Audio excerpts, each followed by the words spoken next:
L'OM face à un dilemme de mercato. Joël Ordóñez pourrait bien être la clé du mercato marseillais, mais à quel prix?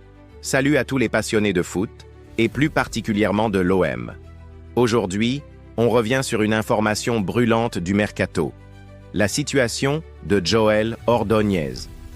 D'après les infos de Mercato OM et des médias spécialisés, pour débloquer son arrivée, l'Olympique de Marseille devra enregistrer un ou plusieurs départs. Et ce n'est pas tout. Jonathan Rowe pourrait faire ses valises si une offre satisfaisante arrive sur la table. C'est un scénario qui peut tout changer pour la fin du mercato olympien. Joël Ordóñez, défenseur central équatorien de 21 ans pour 1,88 m, s'est imposé comme un talent prometteur en Europe. Formé à Independiente del Valle, il a rejoint le club Bruges où il a remporté le championnat de Belgique, la Coupe et la Supercoupe en 2025. Il a même joué en Ligue des Champions, ce qui lui donne déjà une belle expérience internationale. Le club Bruges, conscient de son potentiel, n'entend pas le céder à n'importe quel prix. Selon plusieurs sources, les dirigeants belges réclament au moins 30 millions d'euros pour envisager un transfert. De son côté, Ordóñez est très intéressé par le projet marseillais et serait prêt à rejoindre l'OM rapidement si les négociations aboutissent. Mais pour financer ce transfert ambitieux, l'OM doit vendre. Et c'est là qu'entre en scène Jonathan Rowe, l'ailier gauche anglais de 22 ans, prêté par Norwich l'été dernier avec une obligation d'achat d'environ 14,5 millions d'euros, a rapidement conquis le Vélodrome grâce à ses dribbles incisifs et ses buts décisifs, notamment face à Lyon.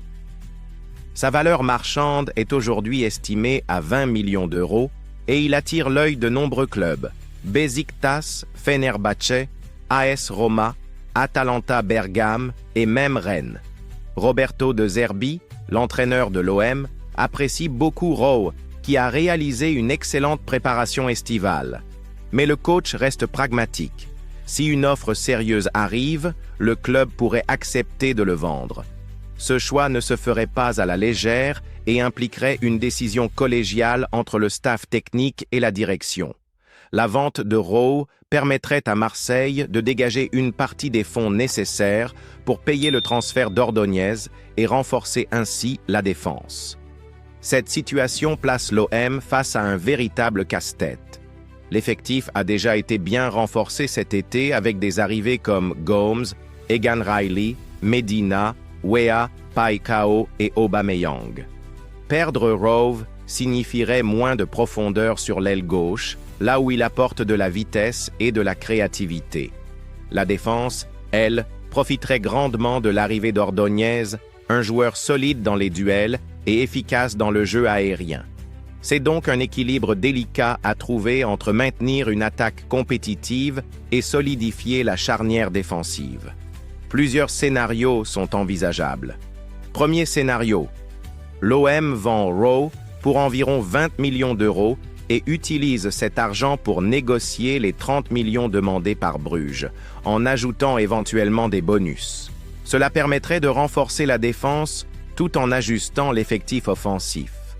Deuxième scénario, l'OM conserve Rowe mais tente un montage financier différent en négociant à la baisse le prix d'Ordóñez ou en proposant un prêt avec option d'achat. Troisième scénario, la piste Ordóñez devient hors de portée si la Premier League s'en mêle. Des clubs comme Liverpool, Chelsea, Tottenham ou Aston Villa pourraient faire monter les enchères jusqu'à 40 millions d'euros, ce qui compliquerait sérieusement les affaires marseillaises. Ce dossier est d'autant plus urgent que le mercato se termine dans 3 semaines. Chaque jour qui passe rapproche l'OM d'un choix décisif. Sacrifier un élément offensif pour renforcer sa défense ou conserver ses cadres en prenant le risque de ne pas se renforcer dans l'axe. Et vous, supporters de l'OM, qu'en pensez-vous? Est-ce que vendre un attaquant prometteur pour sécuriser un défenseur est une bonne décision? Donnez-nous votre avis en commentaire. Si cette analyse vous a plu, pensez à mettre un j'aime, partager et surtout à vous abonner à la chaîne More Foot Actu pour ne rien manquer du mercato. Activez la cloche pour recevoir toutes nos prochaines vidéos.